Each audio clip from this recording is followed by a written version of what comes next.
Hi, I'm Claudia, and I help you create peace instead of pieces. Today, I wanted to talk to you about the steps of divorce because divorce is scary, right? Freaking out. You walk down the aisle. I love you forever. Nothing's going to separate us. And then you're like, oh my God, who am I laying next to? That's divorce. Who did I just have kids with? What is happening to my life? Okay, no, no, no. We have to stop. We have to change course because this is no longer working. So, something you thought you would never have to do, you suddenly have to do, and you're completely unprepared. Then you go and you ask people, what should I do? And oh, you need to do it yourself, or you need to have an attorney. No, you need to have a mediator. No, you just need to like legally separate, or you know what? You're going to hell if you get a divorce. You're getting all kinds of stuff. Oh, and this is my favorite one. We never liked them anyway. Thank you, but that is not helpful. Okay, so what do you do? I get a lot of calls from people who are freaked out, and it is totally understandable. But once they understand the process of divorce and how it should go, it calms them right down. So I want you to be one of those people.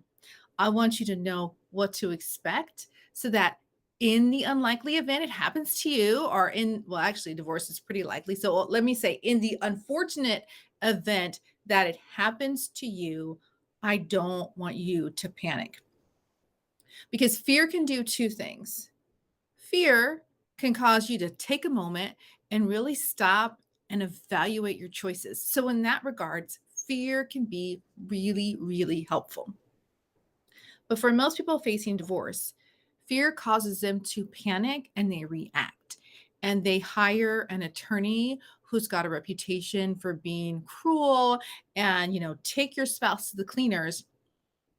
And that just might escalate things further for you. And I don't want that to happen to you. So let's get some knowledge. The first step is you need to file for divorce and serve your spouse. It's not really complicated.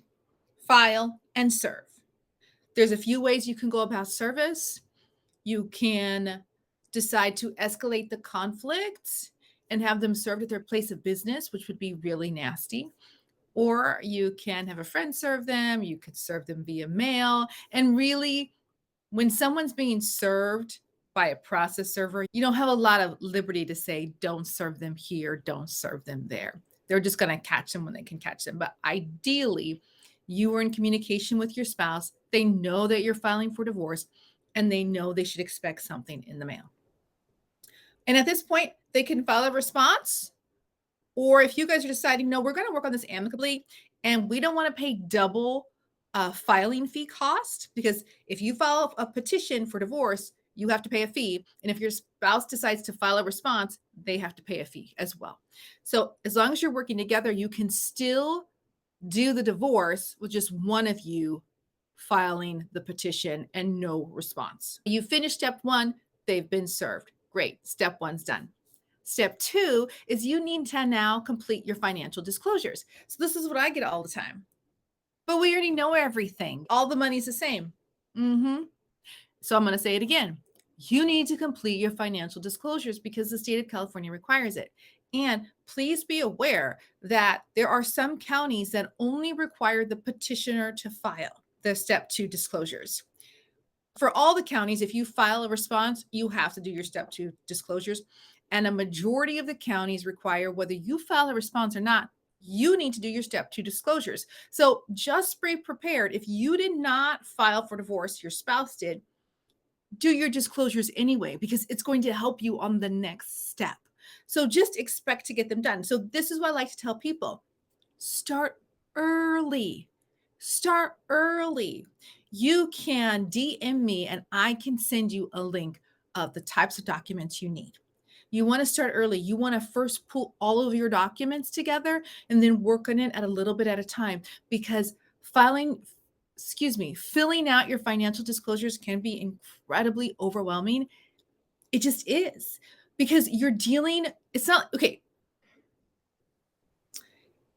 You're going to get your taxes done. You have your paperwork. You give it to the person. You sit and they do it. It's not the same for financial disclosures. Even if you have an attorney, you still have to do the work. You still have to put the stuff together. You still have to kind of fill out those forms, and then they can put it in the right format for you. So you still have work to do. And when you're dealing with the emotions of divorce, even if it's amicable, even if you're both like, yeah, no, we're both done. I love you, but not like that anymore. Okay, me too. All right, let's split. It's still emotionally grueling. So pace yourself on this step. Now, here's why this step is so important. If you want to mediate your divorce,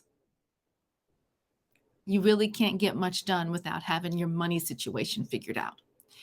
If you're like, man, I own 15 different properties and I got these retirement accounts, I need to meet with like a certified divorce financial analyst, a CDFA. They will not meet with you, baby, if you do not have your financial disclosures done. So you need to get it done. It's essential. It's essential. Okay. You must get that done. Then you can go on to this, like I call it step 2.5. Then you can begin having those negotiations. You can talk to your spouse. You can work with a mediator. You can have a settlement conference in your attorney's office. You can work with the CDFA and figure out how are we going to divide our assets and our debts? What are we going to do with our kids? How is this going to work out? What's going to happen with our retirement? You can begin to have intelligent and informed conversations because nobody's guessing. Everything's in black and white. Your forms will not be perfect. What I tell people is do the best you can in filling it out. You don't want to lie. You don't want to commit fraud. If you make an honest mistake, own up to it, but do the best you can. And then we get to step 3. You guys have settled all the terms of your divorce. Hopefully, one person filed, the other person said, cool, let's work together. So then in California, you are submitting a default divorce with an agreement. With an agreement. So you're filing in that it's a default, and then the judgment is the agreement is put in with that judgment. Everything you agreed on with the CDFA or in your attorney's office or with the mediator, you're agreeing to all of that. And then it goes to the judge. And the judge is like, awesome. Really, it's not the judge, it's the clerk. Oh, awesome. Stamp, you're done. You're divorced. Congratulations. Balloons, confetti, yay. It really is that simple. It hurts a whole bunch, but it really, really is that simple. So please, please, please, please, please, please take a moment when you realize my relationship is done. Take a moment, figure out the best steps for you, speak with your spouse, and then go. It really is that easy. File and serve, do your financial disclosures, come up with an agreement, submit it to the court, and you're done. All right. Please reach out to me if you have questions. I am here to help. That's what I do. That's what I love to do. And one last thing. Sometimes people think, well, we're fighting. I can't go to mediation. Well, then what the heck I'm supposed to do then? Good. You're fighting. Good. Come to mediation. You don't have to be getting along to go to mediation. You need to agree to getting things done in mediation and not going to court. You need to be committed to that. If we are going to do everything we can to stay out of court, then you can make an agreement in mediation. I've had people yell at one another. I've had people fight. That's what happens. You're getting a divorce. Come to mediation. I also had somebody said to me, I want to have everything resolved first, and then we'll go to mediation. I'm still lost on that one. So don't put that pressure on yourself. Come as you are. You can't stand each other's guts, but you like, we're going to do this because we don't want to go to court. Good. Come as you are, and we'll get you taken care of. Have a great day.